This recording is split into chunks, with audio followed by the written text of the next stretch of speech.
Pero bago po yan, syempre mga kapuso, babaguhin ko na yung kanta. Ano na? Yung kanta nga ni Andy Williams dyan. Ano yan? Ano ba yung kantang yon? It's the most wonderful time of the year. Yan. Pasko pa rin naman. Ito ang lyrics yan. It's the most deadliest time of the year. Daming boga sa paligid. Boga, tapos yung iba nag-over binge wing ng pagkain. Nag-overindulge. Ang warning ng mga doktor, 1 to 2 weeks after ng Pasko, bagong taon, magpa-check up po kayo. Kasi doon lalabas yung lahat ng masamang idinulot sa katawan natin ng sobrang pagkain at pag-inom at pagpupuya. Tignan po natin, sukatin po natin yung ating kolesterol. Dahil sugar level deadly nyo po yan mga kapuso. Kaya nasa linya po natin si ASEC Albert Domingo, tagapagsalita ng Department of Health. Saksi sa Double B! ASEC, maligayang Pasko at advance Happy New Year po sa inyo, ASEC. Good morning po. Yes.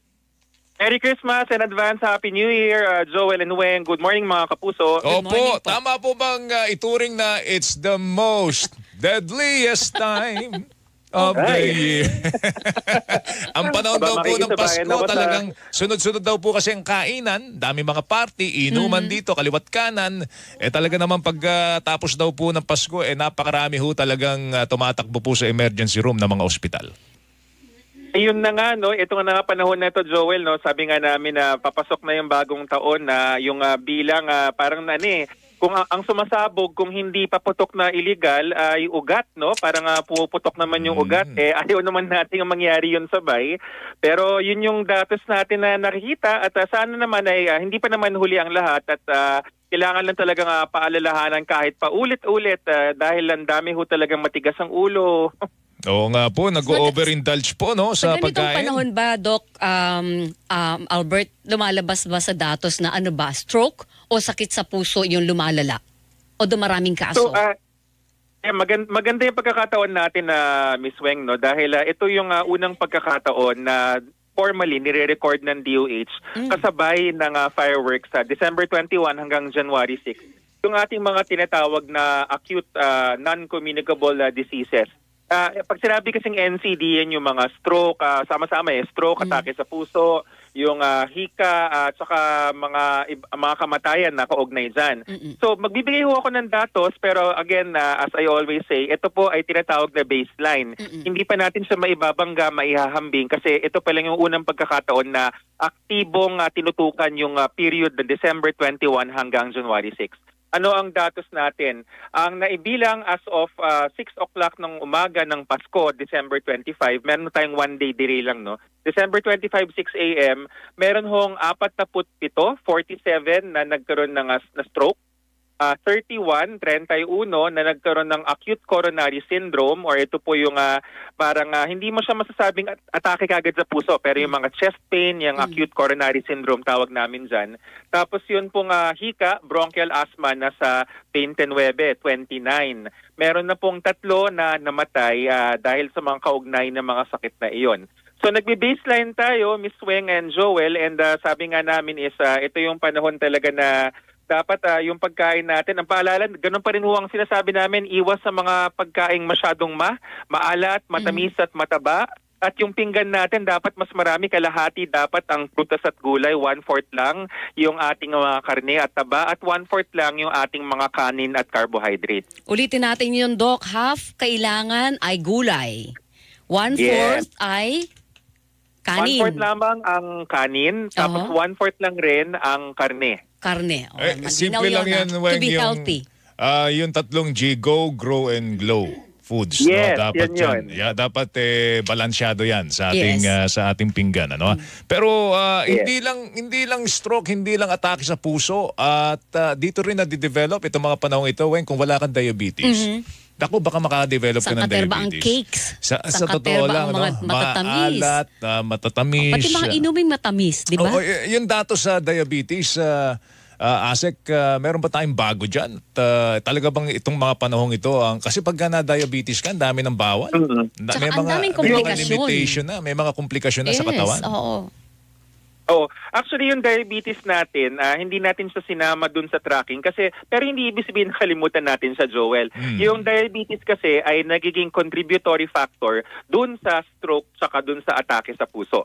So parang ano yan parang pag pinagsama-sama ang high blood, ang diabetes, nagsasabay-sabay yan papunta dun sa stroke and sa acute coronary syndrome. Pero tama ka na ito yung panahon na parang pagka hindi tayo nag-ingat, lalo na for example yung mga may history, ibig sabihin malakas sa lahi ang diabetes, ay wag ho nating subukan ng lahi natin. Baka ma-discover natin na kapamilya ay kapuso nga pala tayo sa ating mga may diabetes, di ba? Opo.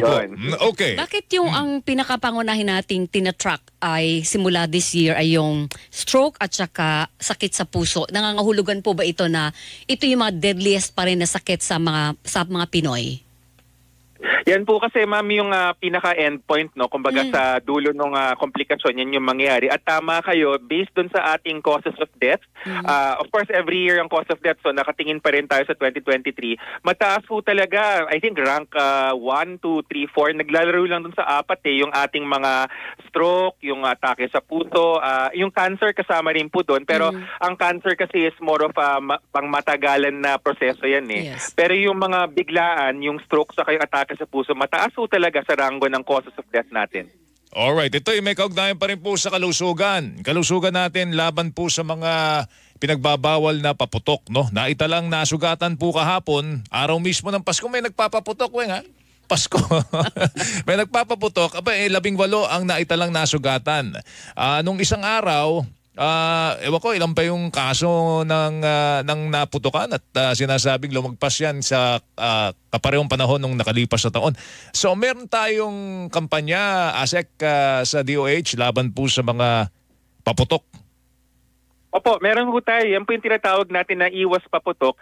Joel, actually nakatingin ako dun sa trend ngayon, no? Yung binabanggit mo yung as of 6 a.m. ng December 25, yan po yung nabilang natin na 43 na yung total number. May papasok po na report every day kasi yan So pinoprocess pa yung as of today.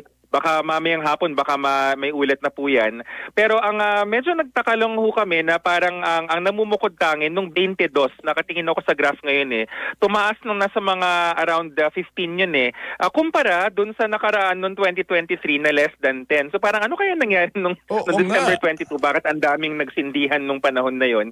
Pero narinig ko po yung banter nyo kanina ni Weng, no? At i-reinforce ko ngayon. Alam nyo po, 86% no, nung halos 90% ng mga kaso ay dahil sa mga illegal na paputok. At ang nangunguna sa mga paputok na ito ay ang boga. Naku. So 16 ang kaso ng boga. Ang nakakainis po dyan is parang ang dami pang kumakalat. Yun yung latest na monitor namin, no, na ang PNP nagagalit na rin na parang may mga content creator pa. Yan nga. Tutorial, exactly. Tutorial. Ano ba naman yun? Video.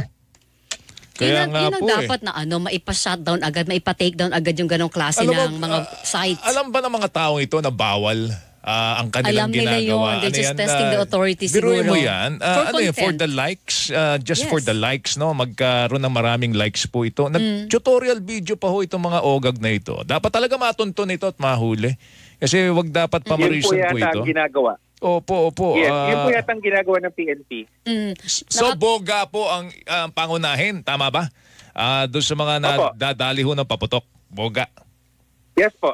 So ang top 1 is boga, top 2 is yung 5-star, nandiyan pa rin si 5-star, top 3 si Piccolo, number 4 ang nakalagay sa datos po namin unlabeled or imported. So maaaring ito yung mga kino-customize. Alam niyo yung ginagawa noong unang panahon na kanya-kanyang gawa, halo ng pulbura, medyo yun ang mga unlabeled, ganyan, or imported. Tapos yung ika-5, bamboo cannon. So ito siguro parang boga pero yung kawayan yung ginagamit.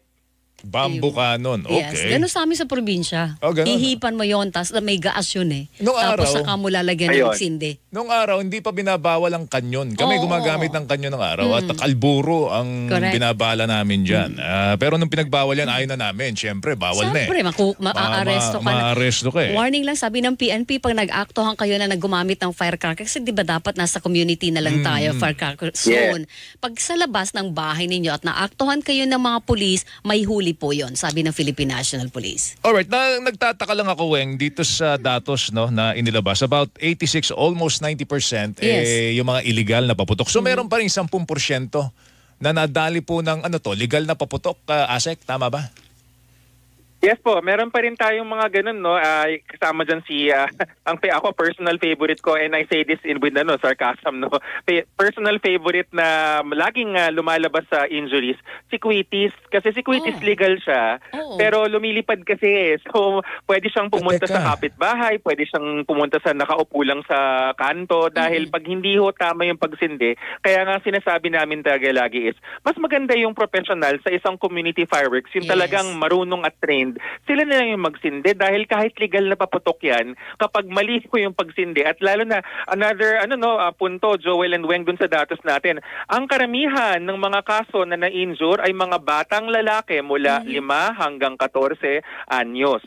So talagang bakit ba kasi mga bata ang humahawak? Di ba dapat hindi pinaglalaroan ng bata? Responsibilidad yun ng magulang, di ba, ASEC?